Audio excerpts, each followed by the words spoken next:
The billionaire's fiancé forced the maid's toddler to eat on the floor, until his daughter exposed everything. The Whitmore estate sat on 12 acres of manicured land in Connecticut, the kind of place that appeared in architecture magazines and made strangers slow their cars just to stare through the iron gates. Every window was perfectly symmetrical. Every hedge was perfectly trimmed. From the outside, it looked like a place where only beautiful things happened. But houses, no matter how grand, cannot hide what lives inside their walls. Elena Vasquez had worked in that house for 2 years. She was 34 years old, a single mother with small hands that were always slightly red from cleaning solution, and a smile she kept tucked away for the moments when she was alone with her daughter. Her name was Rosa, 3 years old, with dark curly hair that never fully stayed in its ponytail, and eyes so wide and warm they looked like 2 pieces of melted chocolate. Rosa called butterflies flutterfies, and thought that every dog she saw on the street belonged personally to her. She was the kind of child who made strangers in grocery stores smile without knowing why. Because Elena's situation was complicated, a small apartment 30 minutes away, a car that started on the 3rd try, and no family nearby to watch Rosa, Mr. Dominic Whitmore had allowed Rosa to come to the estate during Elena's working hours. It was an unusual arrangement, but Dominic Whitmore was, at his core, an unusual kind of billionaire. At 40 years old, he had built a technology empire from a 2-bedroom apartment in Boston. He remembered what it felt like to have nothing. He remembered soup from a can and electricity that sometimes went out. He had not forgotten, the way many men in his position eventually do. He also had a daughter of his own. Lily Whitmore was 2 years old, 14 months younger than Rosa, and from the moment the 2 little girls had met in the estate's garden, Rosa offering Lily a fistful of dandelions like they were the finest flowers in the world, they had been inseparable. They toddled through the hallways together. They napped on the same playroom rug, their small bodies curled toward each other like 2 commas. Lily said Rosa's name as her 3rd word, right after dida and no. Elena would sometimes stand in the doorway of the playroom and watch them together, and it was the one moment in her day when the tightness in her chest would loosen. Then Vanessa arrived. Her full name was Vanessa Cole, and she had entered Dominic's life 8 months ago through a charity gala where she wore a red dress and said all the right things. She was 30 years old, strikingly beautiful, and possessed of a particular talent that Elena recognized immediately but could not name at first. It took her 3 weeks to find the word. The word was performance. Everything Vanessa did was a performance. The way she laughed at Dominic's stories. The way she pressed her hand to his arm. The way she spoke about the less fortunate at dinner parties with just enough emotion in her voice to seem genuine without ever being specific. Dominic, who was brilliant with numbers and systems and market strategy, was not always brilliant about people. Especially people who specifically wanted to be loved by him. The engagement was announced 5 months after they met. A diamond ring. A photograph on the estate's Instagram account that got 40,000 likes. Elena had congratulated him quietly, genuinely, because she believed that everyone deserved love, and she wanted to believe that the woman standing next to her employer was the real thing. She stopped believing that on a Tuesday morning in November. It was the kind of gray November day that feels like the sky is pressing down on everything. Elena was cleaning the 2nd floor hallway when she heard Vanessa's voice coming from the kitchen. That particular tone, not the warm performance voice, but the lower, harder one that Vanessa only used when she thought Dominic was out of earshot. Elena moved quietly to the top of the stairs and listened. "She eats at the table with Lily again," Vanessa was saying. Her voice had the texture of cold marble. Mrs. Hargrove, the elderly cook who had worked at the estate for 11 years, responded carefully. "The children always eat together, Miss Cole. Mr. Whitmore has always.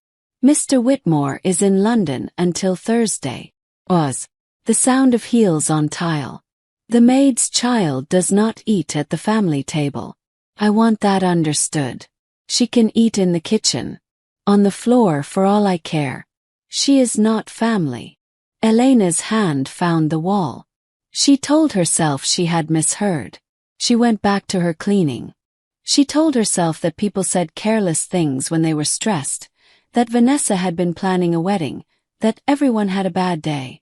But the next morning, when Elena brought Rosa into the kitchen for the children's breakfast, Vanessa was already there. Lily was in her high chair at the round kitchen table, her little bib already tied, her banana slices already cut into the small pieces that Elena had taught the staff to do. Rosa reached up her arms to be placed in the chair beside Lily, as she had been every morning for months. Vanessa stepped between them. "The table is for family," she said, not even looking at Rosa, as if the child were a piece of furniture that had been left in the wrong room. "She can sit on the floor." Rosa didn't understand the words entirely, but she understood the tone. Every child understands tone before they understand language. Her little face shifted. That specific look that 3-year-olds get right before they cry, when their lip trembles but they're still trying to be brave. Elena did not move for 3 full seconds. In those 3 seconds, she lived through 10 different versions of what she wanted to say. Then she looked at her daughter's face. And she put her daughter on the floor. 'Cause she needed this job. Because Rosa needed to eat dinner. Because the car needed a repair she hadn't paid for yet. Because the world sometimes makes mothers swallow things that should never have to be swallowed. She put a small plastic plate on the floor. She set Rosa's banana slices on it. And Rosa, because she was 3 years old and resilient and still didn't fully understand what had just happened to her, looked down at her plate and then looked up at her mother with those wide, warm eyes and said, softly like a question, "Mama." Elena turned away so her daughter would not see her face. From the high chair, Lily watched everything. Her brow was furrowed in the specific way that 2-year-olds furrow their brows when something in the world does not match what they know to be true. She looked at Rosa on the floor. She looked at her own chair. She looked at Vanessa. And then she looked back at Rosa, and something moved behind her eyes. Something too serious for a child her age, something that looked, if you were watching closely, almost exactly like a decision. The days that followed settled into a pattern that Elena learned to survive the way people learn to survive cold water. By going very still inside, by breathing carefully, by not thinking too far ahead. Every morning, Vanessa would arrive in the kitchen before Elena did. Every morning, Rosa would be placed on the floor with her small plastic plate while Lily ate at the table above her. Elena would move through her cleaning tasks with the efficient quiet of someone who has learned that invisibility is a form of protection. She spoke only when spoken to. She kept Rosa's clothing neat and her hair combed and her face clean because she understood, on a level beneath words, that if her daughter looked cared for and dignified, then no one could take that from them. Not entirely. But children are not designed to be invisible. Children are designed to be seen. Rosa adapted the way children tragically do. She stopped reaching for the chair. She would walk into the kitchen in the morning and lower herself to the floor with a matter-of-factness that broke Elena's heart fresh every single time, because it meant Rosa had accepted it. 3 years old, and already learning that some spaces were not meant for her. Lily, however, did not adapt. From the very first morning, Lily had watched Rosa on the floor with that furrowed, troubled expression. She was 2 years old, 14 months old in the ways that actually mattered for understanding social complexity, and yet something in her simply could not process the image in front of her and find it acceptable. On the 3rd morning, she dropped a banana slice over the side of her tray toward Rosa. Elena thought it was an accident. On the 4th morning, Lily did it again, more deliberately, making eye contact with Rosa first. By the end of the first week, Lily was leaning over the side of her tray and handing Rosa food directly, one piece at a time, with the focused generosity of someone who has found a completely logical solution to an obvious problem. Vanessa noticed and told the staff to move Lily's high chair to the far side of the table. So Lily began to cry at breakfast. Not dramatic crying, not performance crying, but genuine, confused, persistent crying that started the moment she was placed in the repositioned chair and could no longer reach Rosa. She would cry and reach her arms toward the floor where Rosa sat, saying, Rosa, Rosa, Rosa, in the plaintive way that toddlers repeat words when they are trying to make the world make sense. Mrs. Hargrove, who had watched the Whitmore household for 11 years and loved Lily with a particular devotion of someone who had watched a child take her first steps, began leaving the kitchen on small errands whenever breakfast was served. She was 71 years old and had spent a lifetime learning when to look away and when she would not be able to live with herself if she did. She was approaching the boundary of that line. She could feel it getting closer. What Vanessa did not understand, what people who perform kindness rather than feel it often fail to understand, is that children are the most accurate witnesses in the world. They have not yet learned to doubt what they see. They have not yet developed the sophisticated adult machinery that rationalizes cruelty into something more comfortable. They see a thing and they know what it is, and they remember. Lily remembered everything. She remembered the morning Vanessa snapped her fingers at Elena the way you might snap at a dog, and Elena's shoulders went up toward her ears before she controlled them. She remembered the afternoon Vanessa told a guest that the help is allowed to bring her child. Unfortunately, it's a temporary arrangement, saying it while Elena was 3 feet away, refilling the water glasses, as if Elena were not a person who could hear. She remembered the evening Vanessa threw a small decorative pillow at the hallway wall because Dominic had postponed his return from London by 1 more day, and Rosa, who had been sitting in the hallway quietly looking at a picture book, had flinched so hard she dropped it. Lily had been there for that one. She had toddled over to Rosa immediately afterward and sat down next to her and placed her small hand on Rosa's knee, and the two of them had sat there together in the hallway with a picture book between them while the adult world did its incomprehensible adult things around them. That was the thing about Lily and Rosa. They had built a world between them that existed slightly below the adult world. At floor level, at knee height, at the altitude of picture books and dropped banana slices and dandelion bouquets. Down at that level, none of Vanessa's rules made any sense. Down at that level, there was only Rosa and Lily had decided, in the uncomplicated way that 2-year-olds make decisions, that Rosa was hers and she was Rosa's, and that was simply the truth. Elena began looking for other jobs on her phone during her lunch breaks, sitting in the back stairwell where the signal was best. She applied to 4 positions in 3 weeks. 2 didn't respond. 1 offered her $12 fewer an hour. 1 required a car that could reliably start, which eliminated her immediately. She put her phone back in her pocket each afternoon and returned to her mop and her cleaning solution and her careful invisibility. The one thing that kept Elena steady, the one fixed point, was Rosa's face at the end of each day. When Elena's shift ended and she came to collect Rosa from wherever she and Lily had been playing, Rosa would look up and her whole face would change, the way the sky changes when the sun comes out from behind a cloud. Mama! Like the word contained everything good in the world. Like Elena was the resolution to a question Rosa had been holding all day. Elena would pick her up and hold her tight, her face buried in Rosa's curly hair, and she would let herself feel everything she had been holding at a distance all day. The shame, the anger, the love so large it frightened her sometimes. The desperate, bone-deep wish that she could give Rosa a world where she never had to eat on the floor. A world where no woman with cold marble in her voice could point at her daughter and say she is not family, as if 3-year-old children could be sorted into categories of worthy and unworthy. She would hold Rosa and breathe, and Rosa would wriggle and say, "Too tight, Mama." And Elena would laugh. A real laugh, the kind that surprised her and set her down. Then they would drive home in the car that started on the 3rd try, Rosa narrating everything she saw out the window, and Elena would think, "Tomorrow. I'll figure it out tomorrow." What Elena did not know, what she had no way of knowing, was that Lily was already figuring it out for her. In the wordless, determined way of a 2-year-old who has seen something wrong and has decided, with the full weight of her small self, to make it right. Dominic Whitmore landed at JFK on a Thursday evening in late November, 2 days earlier than expected. The London deal had closed faster than projected.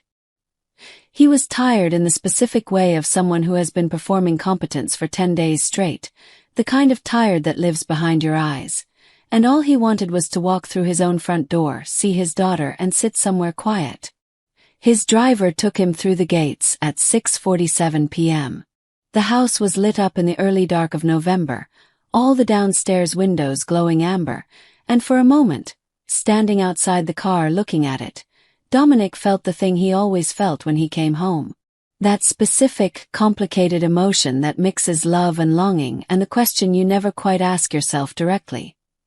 Is this real? Is this a home or just a house with the right lighting? He had been asking himself that question more frequently lately. He hadn't looked at it directly yet. He came in through the side entrance as he sometimes did when he arrived late, a habit from the early days of Lily's sleep schedule, wanting to avoid the noise of the main door. He set his bag down in the mudroom and stood there for a moment, adjusting. The house smelled like Mrs. Hargrove's pot roast and something floral, Vanessa's preferred candles, which she had placed in every downstairs room within a week of moving in. He heard voices in the dining room. He moved toward them. He stopped in the doorway. Vanessa was at the head of the dining table, a glass of white wine in front of her, speaking on her phone with the easy laughter of someone having a good conversation. The table was set for one, herself. Lily's high chair was in the corner, empty. A place had been set at the table for Lily too, but the chair was pushed in and the food on the small plate had gone cold, untouched. "Where's Lily?" he said.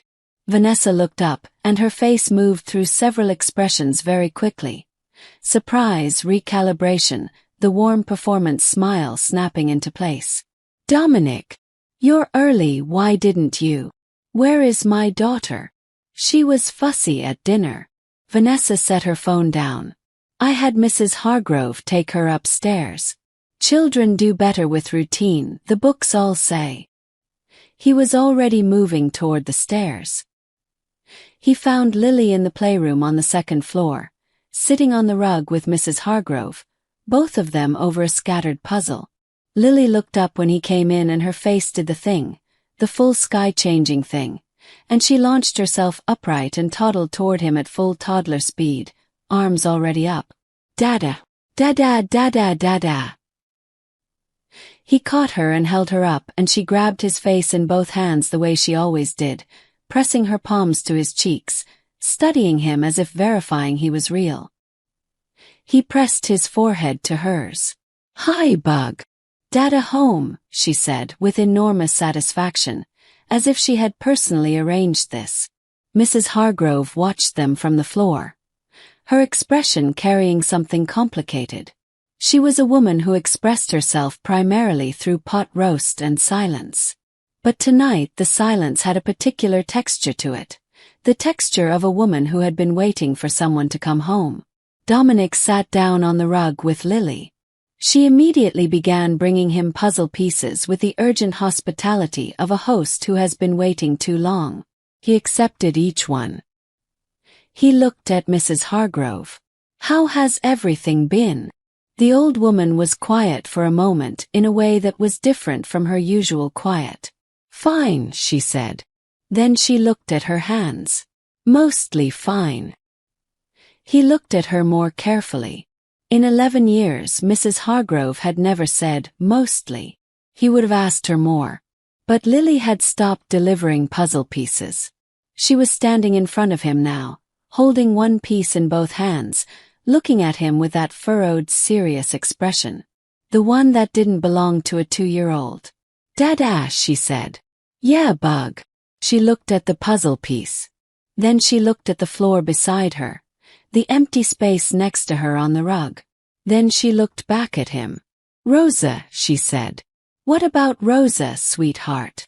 Lily pointed at the floor. Firmly, with one definitive finger, the way you point at something that requires acknowledgement. "Rosa floor," she said. He frowned. "Rosa sits on the floor. When she plays, you mean?" "No." Lily shook her head with the particular seriousness of a child who is working very hard to communicate something that the adult is not yet understanding. She pointed at the floor again. Then she pointed toward the kitchen, a surprisingly accurate gesture for a 2-year-old. "Rosa floor. Eat." She picked up a pretend piece of food from nowhere and placed it on the floor in front of her with the precise mime of someone who has watched this happen many times. Then she looked up at him. The room went very still. Dominic looked at Mrs. Hargrove. Mrs. Hargrove was looking at a spot on the wall to his left.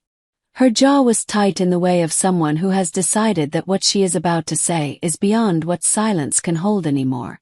"Mrs. Hargrove," he said quietly. "Tell me." And she did. She told him in the careful, measured sentences of someone who has been rehearsing this conversation in her head for weeks. She told him about the mornings, the plastic plate on the floor, the snapping fingers, the comment made to the guest while Elena stood 3 feet away, the thrown pillow and the child who flinched. She told him, and the whole time she talked, Lily sat in Dominic's lap with both hands wrapped around his forearm. Not playing, not moving, just holding on, as if she had understood the purpose of this conversation and wanted to be an anchor for it. When Mrs. Hargrove finished, the room was quiet. Dominic sat there holding his daughter, feeling something move through him that he was going to have to take out and examine very carefully later. A cold, slow-moving thing that had to do with a question he had been not quite asking himself for months. The one about whether this was real. Whether he had been so relieved to find someone who seemed to fit into his life that he had confused the performance of warmth for the actual thing. Whether he had brought ice into his house and called it home. Lily patted his arm. "Rosa floor," she said again. Softer this time. Not pointing anymore. Just telling him. Making sure he understood. He pressed his lips to the top of her head. "Not anymore, Bug," he said. "Not anymore." He didn't go to Vanessa that night. He had learned, over 40 years and a significant number of business negotiations, that the conversations that matter most cannot be entered in anger. Anger is loud and bright, and it burns through the room, and everyone leaves and nothing is resolved. He had seen men make irrevocable decisions in anger, decisions that served only the anger, not the outcome. So he put Lily to bed himself that night, something he had not been able to do in the 10 days he was in London. He sat in the rocking chair beside her crib and held her hand through the slats until her breathing slowed and her grip loosened and she went under. Then he sat there in the dark for a while longer. He thought about Rosa. He had always liked Rosa, had been moved by her, actually, by the specific quality of her presence. She was one of those children who made adults feel more human just by being nearby. He remembered the day she had walked up to him in the garden, completely uninvited, and placed a dandelion on the arm of his chair, and then walked away again without saying anything, as if she had simply identified where joy needed to be delivered and delivered it. He thought about Elena. He thought about what it must have felt like. To need a job badly enough.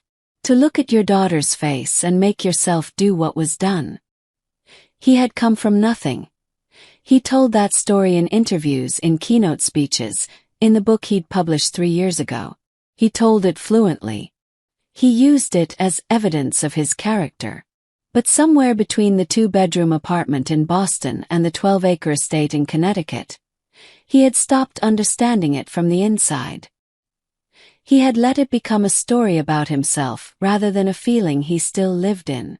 Elena still lived in it. She had been living in it in his own house, and he hadn't seen it. He hadn't seen it because he had been looking at Vanessa. The next morning he woke early, before the house was moving, and went to find Elena. She was in the laundry room on the lower level, alone, transferring a load of washing. The door was half open. He knocked on it anyway. It seemed important to knock. She turned around and her face went through that same rapid series of expressions he had seen on Vanessa's face the night before, but entirely different in what they contained. Surprise, caution, the controlled neutral expression of someone who has learned to have no readable expression in front of people who hold power over them. "Mr. Whitmore," she said. "I didn't know you were back. I came home last night." He stayed in the doorway. He wanted her to have the space. "I need to talk to you about some things that have been happening." Her face stayed neutral, but her hands stilled on the laundry. He told her what Mrs. Hargrove had told him. He said it plainly, without softening it in a way that would make it easier for him to say but harder for her to hear. While he talked, Elena stood very still, the specific stillness of someone who has been holding something heavy for a long time and has been asked to set it down, but isn't yet sure it's safe to. When he finished, she didn't speak immediately. Elena. He said her name carefully. I'm sorry. What happened in this house? I'm responsible for that, because I should have been paying closer attention to what I brought into it. Her composure shifted. Not dramatically, not in the way of someone breaking down, but at the edges. The controlled neutrality cracked slightly around her eyes. She's 3 years old, Elena said. Her voice was quiet, but it carried something in it that had been compressed under enormous pressure for weeks. She accepted it. She started going to the floor by herself, before anyone told her to. Because she had already learned. She stopped, pressed her lips together. That's the part one can't. She stopped again. Dominic nodded. He didn't try to fill the silence. Some things need to be spoken and then allowed to exist in the air for a moment. Where is Rosa right now? He asked. Lily's playroom. They were together when He gestured for her to come with him. They found Lily and Rosa in the playroom exactly as expected. At floor level as always, engaged in the elaborate business of building a block tower that was structurally ambitious beyond what physics was going to allow. Rosa was placing blocks with intense concentration. Lily was handing them to her with the focused assistance of a very dedicated engineer's apprentice. Neither of them looked up when the adults appeared in the doorway. Then Rosa looked up and saw Elena and said, "Mama," in the way that still surprised Elena every time with its brightness. Dominic crouched down to their level. Both girls looked at him. "Rosa," he said, "would you like to have breakfast at the table this morning?" Rosa looked at him carefully, the way 3-year-olds look at adults when they are evaluating whether this is a trick. Then she looked at Lily. Lily, with complete certainty, pointed at the table in the adjacent room and said, "Table." Rosa. Rosa looked back at Dominic. "Okay," she said. It was a small word. But Elena, standing behind Dominic, brought her hand to her mouth. Vanessa came downstairs 20 minutes later to find the kitchen transformed. Both children at the table in adjacent high chairs, Mrs. Hargrove making eggs, Dominic sitting across from them with a coffee, watching Rosa show Lily the correct method for stacking banana slices.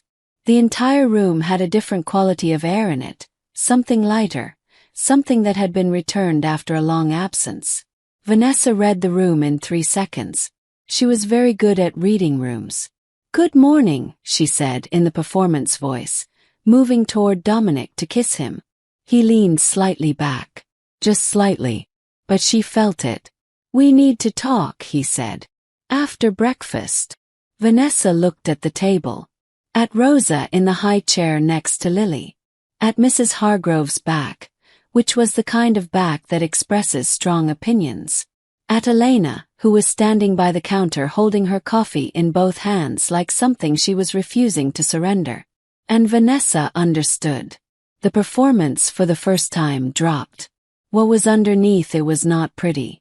It was small and cold and frightened, the face of someone who built themselves entirely out of what they wanted others to see, and has just been seen through. "Dominic." "After breakfast," he said. He turned back to the table, where Lily was demonstrating the banana-sliced tower to Rosa, who was watching with the expression of someone encountering the work of a true master. The conversation with Vanessa was held in his study, door closed, on the morning of a Friday in late November when the sky outside was doing something complicated. Cloud and light trading places every few minutes so that the room kept shifting between bright and gray and bright again. He said what needed to be said. Vanessa argued, then deflected, then cried. Genuinely, he thought, which made it harder and also not hard enough to change anything. She said she'd been under stress. She said she hadn't meant it the way it came out. She said she loved him. He listened to all of it. He had given himself permission to listen because he knew that listening was not the same as agreeing, and he wanted to be sure, completely thoroughly sure before he said the next thing. Then he said it. He said that what had happened was not a mistake born of stress or bad days or careless words. What had happened was a choice, made repeatedly over multiple weeks, against a 3-year-old child who had done nothing except exist in the same house. He said that he had spent enough time building things to know the difference between something that is broken and can be repaired, and something that was never built correctly in the first place. He said that he owed it to Lily to model for her, from the very beginning of her understanding, what love actually looked like, and that love did not sort small children into categories of worthy and unworthy based on who their mother worked for. Vanessa left that afternoon. The ring stayed on the kitchen counter. Dominic stood at the kitchen window after her car went down the drive, watching the gate close behind it. He felt things he didn't entirely have names for, something like grief because he had believed in something and the believing itself had been real even if the thing he believed in hadn't been. Something like relief, which frightened him a little because relief meant he had known on some level and hadn't acted on the knowing.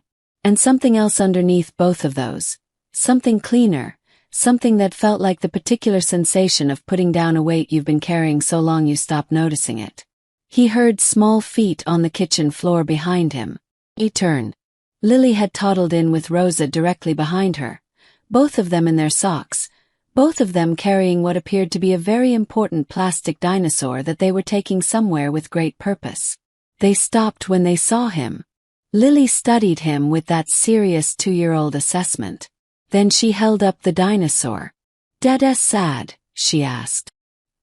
He looked at his daughter, this small, serious, moral person who had been the one to find the right words when the adults in her life had been looking the other way, who had sat in his lap and held his arm and pointed at the floor and said, "Rosa, floor, eat," until someone listened.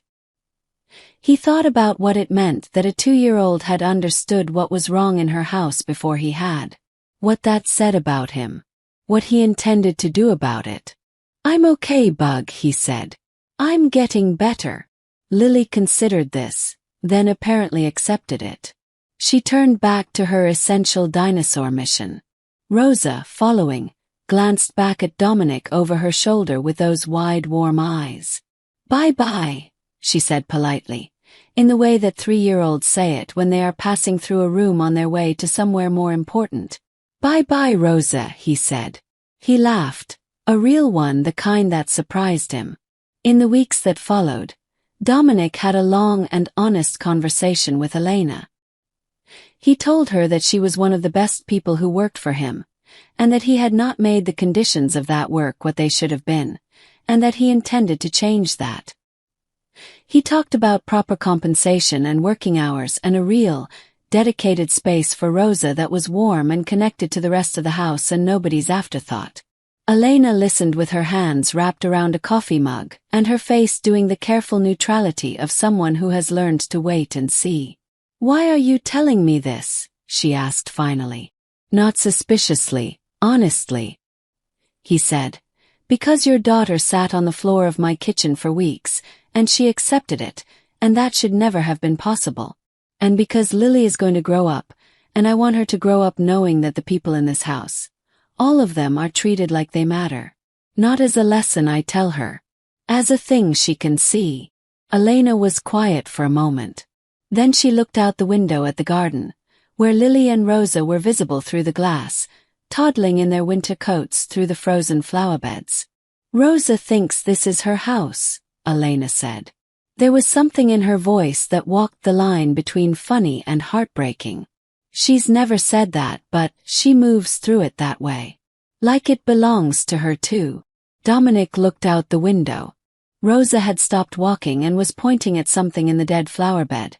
A stem, a dried seed pod, something invisible to adult eyes that had become suddenly important. Lily stopped beside her and looked where she was pointing with the same intensity, fully committed, the way she always was with Rosa's discoveries. "It does," he said. "While you're both here, it does." Elena pressed her lips together. The thing she was feeling was too large for the coffee mug and the kitchen and the careful words she usually kept herself within. She let it be large. She let it sit there between them, unmeasured. "Thank you," she said. Christmas came to the Whitmore estate that year with a particular quality it had not had before. Less perfect, more true. The decorations were slightly asymmetrical because Lily and Rosa had been involved in the hanging of the lower ornaments, which now occupied a very specific band of the tree at approximately 3-year-old height. Mrs. Hargrove made 3 times as many cookies as she needed to, and none of them were the same shape twice. On Christmas morning, the children were at the table together, as they were every morning now, as they would continue to be. Rosa in her chair, Lily in hers. Their plates full. Their mouths full. Their complete and total conversation consisting entirely of a dispute about whether the small wooden reindeer in the centerpiece was asleep, Lily's position, or looking for something, Rosa's, argued with the philosophical intensity that only toddlers can sustain over a breakfast table. Elena sat nearby with her coffee, watching her daughter wave a piece of toast to illustrate her reindeer theory. She thought about the floor. She thought about those mornings, the cold tile, the plastic plate, her own face turned away so Rosa wouldn't see. She thought about how a child can carry a thing they don't have words for, and carry it quietly, and still somehow not be broken by it if the right people are paying attention. She looked at Lily, who had grown in the past month in some way that was visible but hard to articulate. She was the same child, but she held herself slightly differently. The way people do when they have done something that mattered and the doing of it has settled into them as knowledge. You spoke up, Elena thought, looking at the 2-year-old who was now conceding the reindeer debate in exchange for a piece of Rosa's toast. You had fewer words than anyone in this house, and you still found a way to tell the truth. Dominic came in with a stack of wrapped gifts and was immediately redirected from his intended destination by both children pointing at him and then at the floor beneath the tree, where the gifts needed to be placed and where they, too, intended to be. He put the gifts down. He sat on the floor between them. And the 4 of them, the billionaire on the floor of his own kitchen, his daughter on one side, his maid's daughter on the other, and Elena in her chair with her coffee watching all of it with her hands pressed together under her chin, began the business of Christmas morning. Outside, the Connecticut sky was doing something rare. Snow, light and quiet, coming down without a wind, settling on the garden where the frozen flower beds were. By spring those flower beds would grow. Rosa would name every flower she found as if it were a personal introduction. Lily would hand them to people who needed them. And Elena would stand in the doorway of a room where her daughter sat at the table, every morning like a right that had always been hers, and feel slowly, over many mornings, the thing that had been taken from her give itself back. Not all wounds close quickly. But some mornings are so full of ordinary light that the closing happens without you noticing, and then one day you realize the weight is gone, and what's left is just your daughter's voice carrying down the hallway, calling for you the way she always has. Like the word contains everything good in the world. Like you are the resolution to every question she has ever held. You are. You always were. For every mother who has had to look away. The floor was never where you belonged.